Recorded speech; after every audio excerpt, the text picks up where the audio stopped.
I wanted to kick it off by looking into filmmakers who are choosing to leave the traditional structure in the dust and adopting their own one. If you've found your way to this video, I'm assuming you know what the 3-act structure is, but just in case you don't, it's the model used in most fiction films and novels that divides a story into, you guessed it, 3 acts. The first part is often referred to as the setup and introduces us to the characters and the setting. The second is a confrontation and is categorised by rising action and often ends on a climax. It's followed by Act 3, the resolution. However, as audiences are becoming extremely savvy to this format, filmmakers try and keep them on their toes by breaking the constraints of this traditional structure and creating an entirely new and exciting plot for the audience. There are 3 recent films that have done this in various ways, which we'll be talking about today. The first is the most popular. Winning the Academy Award for Best Picture in 2019, it is, of course, Bong Joon-ho's Parasite. Its 3 acts are split instead into 3 entirely different genres. Act 1 is a drama, Act 2 a thriller, and Act 3 is a horror, although arguably it's also a comedy. Parasite dragged attention to the idea of genre bending, but it's something Korean films have been doing since the turn of the century. My Sassy Girl, released in 2001, is an offbeat romance with parodies of samurai film and science fiction. 2005's Welcome to Dongmak Gul is a war film, comedy and heroic tragedy. In fact, it's not even a new attempt for Bong Joon-ho himself, as proved by his 2006 film The Host, which, not unlike Parasite, is a comedy and horror. This genre-bending technique serves many purposes for director, story and audience, and was no doubt a big influence in it being the first foreign language film to win the Academy Award for Best Picture. By adopting these changes, the audience is entirely gripped, but also unnerved. It becomes almost impossible to guess what direction the story will go in, as the narrative is not subject to sticking within the rules of one genre. This gives Parasite an element of extreme rewatchability, as on the 2nd, 3rd and 4th watch, you try to pick up hints and motifs for the plot twists that you now know are coming. This serves to aid Bong Joon-ho immensely in the fact that the main theme of the film, class and classism, becomes unavoidable.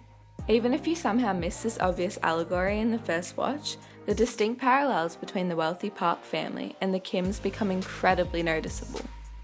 So while this concept of genre bending creates an exciting, enthralling and unnerving film, it also drives the fundamental message even deeper.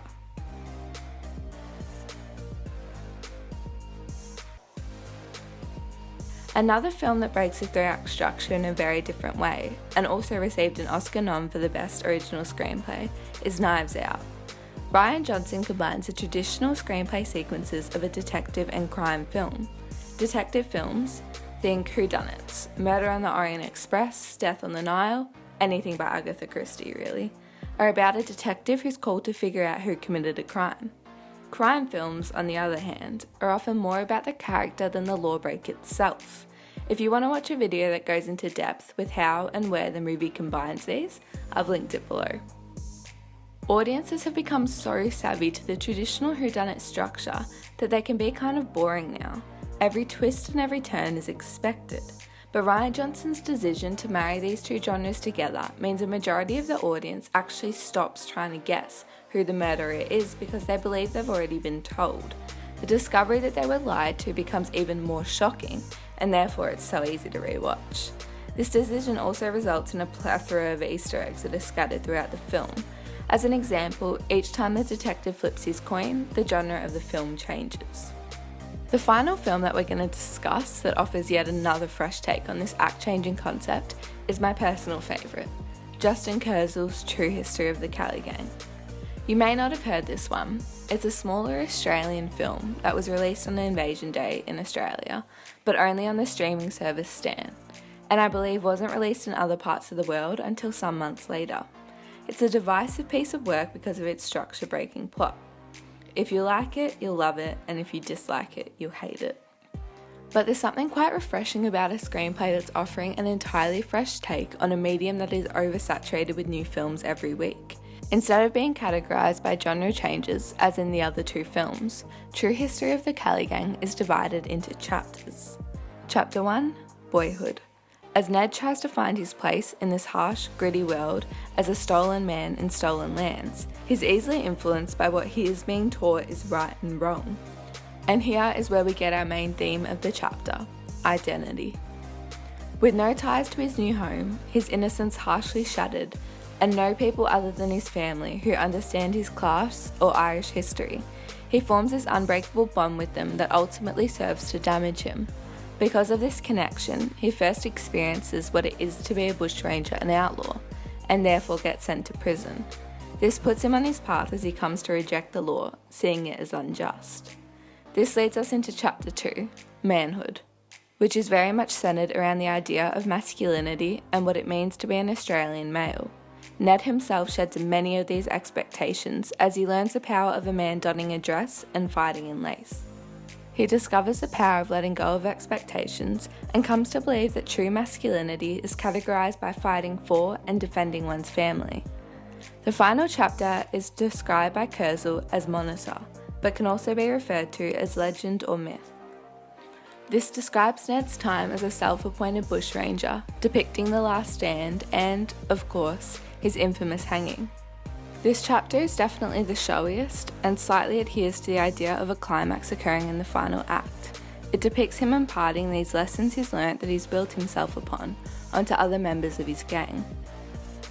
While these changes to the traditional structure aided the rewatchability aspects of Parasite and Knives Out, it serves an entirely different purpose in the True History of the Kelly Gang, and that is to fully develop a character. In this case, it is especially powerful because it's portraying the idea that history is written by the winners, as it demonstrates what Ned's entire growth could have been, which is something we will never actually know. It does need to be said that for decades filmmakers have been disregarding the 3-act structure and completely reinventing it. But for the better part of history, these films have remained in small art houses. Only in recent years have audiences been not only celebrating, but actually requesting releases that shatter their expectations. These are just some forms that current filmmakers have decided to adopt to keep the audience intrigued, tell their story, and set them apart. All incomparable, they serve as very entertaining and thought-provoking watches that I'd highly recommend. Comment down below your personal favourite film that abandons the traditional 3-act structure, or your fave of the 3 I've spoken about today. I hope you've enjoyed this episode, and if you did, don't forget to subscribe for more.